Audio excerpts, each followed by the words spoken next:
그럼 많은 사람들이 노후 준비 어떻게 하고 있는지 보면 공적연금, 예적금, 저축성보험, 사적연금, 퇴직급여, 부동산 운용 이런 걸로 노후 준비를 하고 있다고 하는데 그게 어떤지 한번 보겠습니다.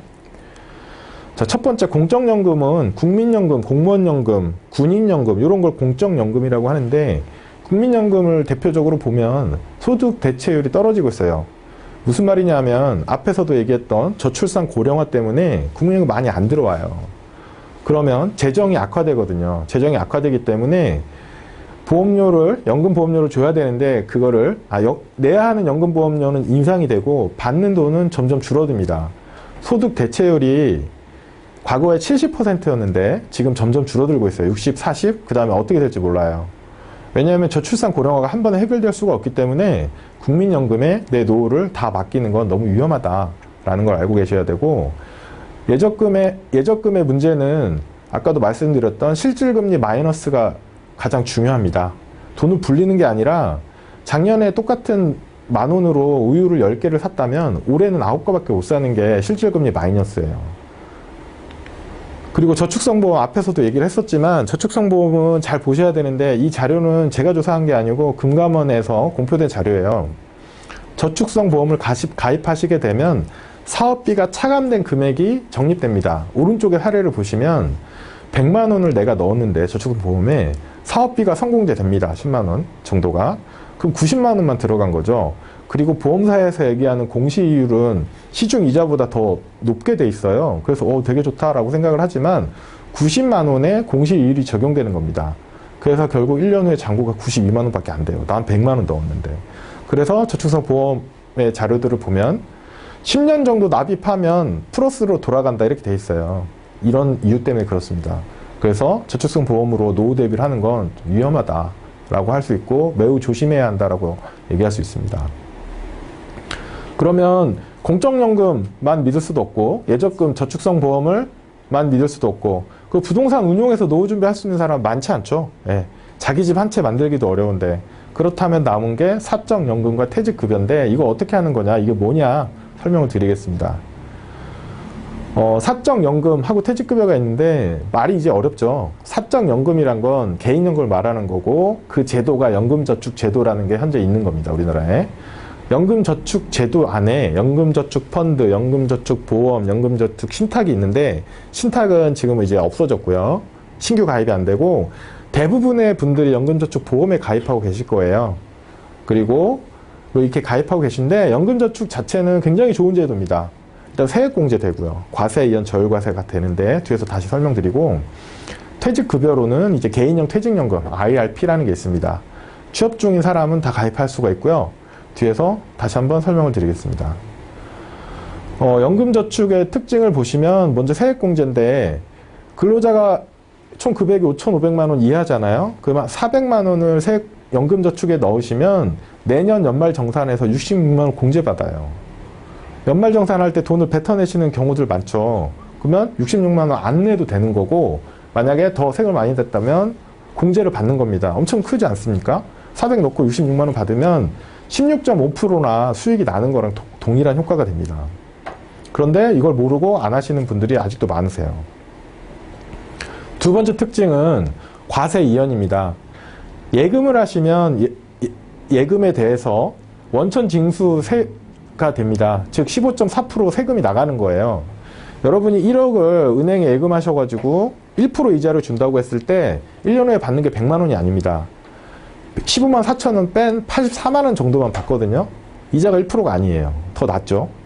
근데 연금저축에 넣으시면 일단 그 과세를 이연해 줍니다. 연금 받을 때까지. 그러면 나는 연금저축에 넣어서 예금만 하더라도 80 몇만 원을 받는 게 아니라 100만 원 받아서 100만 원 다시 또 투자하고 100만 원 다시 투자할 수가 있죠. 그리고 저율과세는 연금으로 받을 때 세금이 15.4%가 아니고 5.5에서 3.3%입니다. 60대는 5.5%, 70대는 4.4, 80대는 3.3%. 굉장히 낮은 세율을 내죠. 그래서 정부에서 너네 노후 대비해라 라고 해서 이런 제도를 만들어 놓은 거예요. 특징이 이제 누구나 가입할 수 있습니다. 납입한도 연 1,800만 원까지. 그리고 400까지는 연말 정산할 때 세액공제 되고요. 400만 원 초과 납입분은 중도에 언제든지 찾을 수가 있어요. 이런 질문 하시는 분이 있어요. 아, 저 집 사고 싶은데 연금저축에 넣으면 안 되는 거 아니에요? 라고 얘기를 해요. 자, 연금저축에 1,800을 넣으시고 400만 원은 나중에 연금으로 받으시고요. 초과 납입한 1,400만 원은 언제든 찾을 수 있잖아요. 10년 동안 연금저축 납입하시면 1억 4천이잖아요. 추가 납입한 것만. 그거 찾아서 집 살 때 보태 쓰셔도 되고 다른 쪽으로 활용을 하셔도 돼요. 연금저축 굉장히 좋은 상품입니다. 그리고 퇴직연금, 개인 퇴직연금은 직장을 다니시는 분들은 이제 퇴직금 제도가 있어서 뭐 DB형, TC형 이런 거에 퇴직금이 계속 쌓이고 있는데 퇴직을 할 때 IRP 계좌에 그 돈이 들어갑니다. 내가 퇴직을 할 때 IRP 계좌에 그 돈이 들어가게 되고 그 계좌가 자동으로 만들어지는데 그걸 자동으로 만들기 전에 근로자 스스로 IRP라는 계좌를 만들어서 내 퇴직연금을 준비할 수 있도록 해줍니다. 뭐 가입 대상은 다양한데 뭐 책이나 인터넷을 참조하시면 되고 직장 생활을 하는 분은 다 가능하다라고 알고 계시면 됩니다. IRP는 이제 세액공제 최대 700만 원까지 되고요. 연간 1,800까지 납입 가능합니다. 과세연 저율과세는 개인연금이랑 동일합니다. 실제 세제 혜택이나 과세 이연 효과는 굉장히 커요. 예, 계산해보면 굉장히 크고 일반 뭐 펀드를 하든 일반 계좌에서 하는 것보다 훨씬 낫다라는 거죠. 근데 이제 이런 기사들 많이 보셨을 거예요. 연금저축에 넣어놨는데 수익이 이게 뭐냐. 은행 이자보다 더 작다. 실제로 그렇죠. 자, 여기 보시면 연금저축 펀드가 있고요. 연금저축 펀드 같은 경우에는 평균적으로 저축은행 적금보다는 더 나은 수익을 내고 있고 연금저축보험은 그거보다 더 낮아요. 예, 수익률이. 왜 그런지 뒤에서 한번 살펴보겠습니다. 연금저축 상품의 수익률이 낮은 이유는 원리금 보장형 상품이 너무 많아서 그렇습니다. 원리금 보장형이 80~90%예요. 원리금 보장형은 말 그대로 예금 같은 거죠. 우리나라 같은 경우에 이제 퇴직연금 수익률 비교해보면 미국, 영국, 호주는 뭐 5에서 8%까지 수익률이 나는데 한국은 3.2%. 이거 12년에서 16년 사이 데이터입니다. 지금 금리랑 계산하시면 안 되고요. 왜 이렇게 차이가 나냐면 그 밑에 보시면 미국, 영국, 호주 같은 경우에는 이 연금을 40% 이상을 주식에 투자합니다. 그리고 해외를 30에서 50%, 60%까지 해외 투자도 같이 하고요. 채권도 넣고. 근데 우리나라는 예금이 너무 많기 때문에 수익률이 안 좋은 겁니다. 자, 왜 우리나라 사람들이 원리금 보장형을 선호하느냐? 자, 첫 번째, 낮은 금융 이해력 때문입니다. 왜냐하면 금융을 공부해 본 적이 없기 때문에 투자 상품은 굉장히 위험하다고 생각해요. 그리고 손실을 회피하고 싶은 성향도 있고요. 그리고 제도적으로 디폴트 옵션이 없기 때문에 원리금 보장형 상품을 많이 하게 되어 있고, 금융회사 같은 경우에 그 똑똑한 전문가들이 있잖아요. 그분들이 왜 이렇게 잘 해주지 않나 라고 생각하시겠지만 금융회사에는 인센티브가 없어요. 현재 제도에서는. 근데 만약에 금융회사가 좀 액티브하게 운영하다가 손실이 나면 책임은 엄청나게 비난이 돌아오죠. 그러니까 금융회사는 자기 입장에서는 이렇게 열심히 할 이유가 없어집니다. 그리고 정부가 국민들에 대해서 금융교육을 잘 하지 않아요.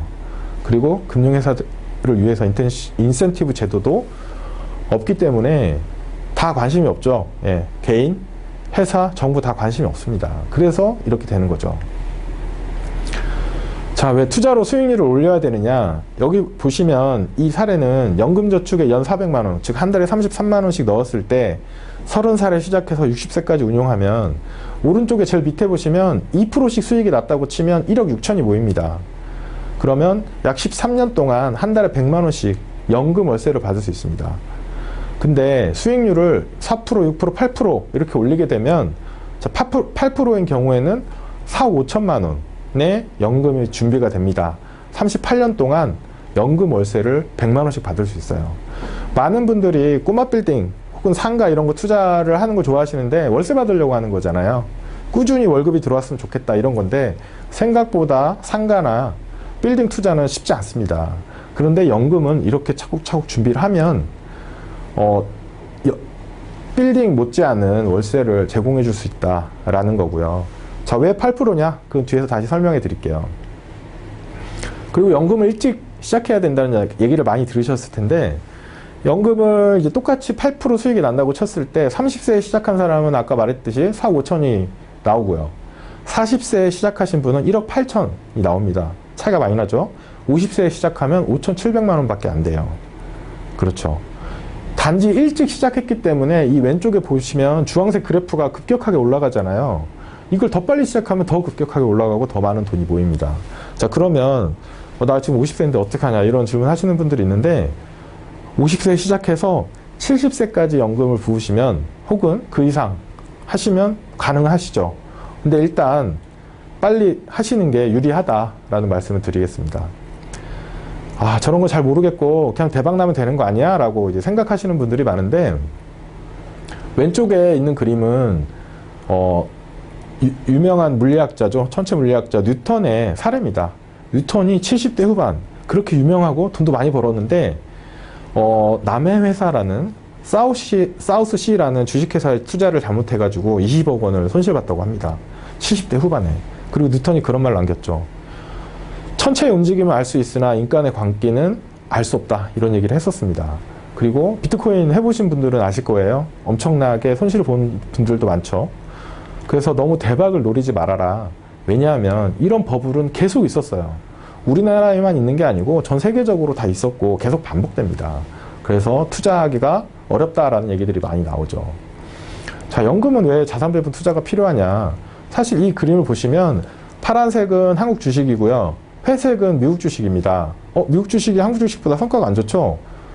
왜 그런지 뒤에서 한 번 더 말씀을 드리겠지만 중요한 건 뭐냐면 우리가 퇴직을 했을 때 퇴직을 하고 이 연금을 찾아서 생활비로 써야 되는 그 시기가 하필 2007년부터 2008년이라면 저 주가가 반토막이 났습니다. 즉 연금을 전부 다 주식에 투자를 하면 반토막 난 연금으로 생활을 해야 돼요. 근데 생활비를 반으로 줄이긴 어렵잖아요. 거의 불가능하거든요.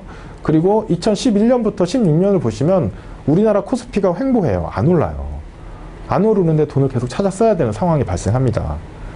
이런 여러 가지 위기 시에도 연금을 계속 써야 되기 때문에 자산 배분 투자를 해서 낙폭을 낮추고 변동성을 줄여야 한다는 게 자산 배분 투자의 필요성입니다.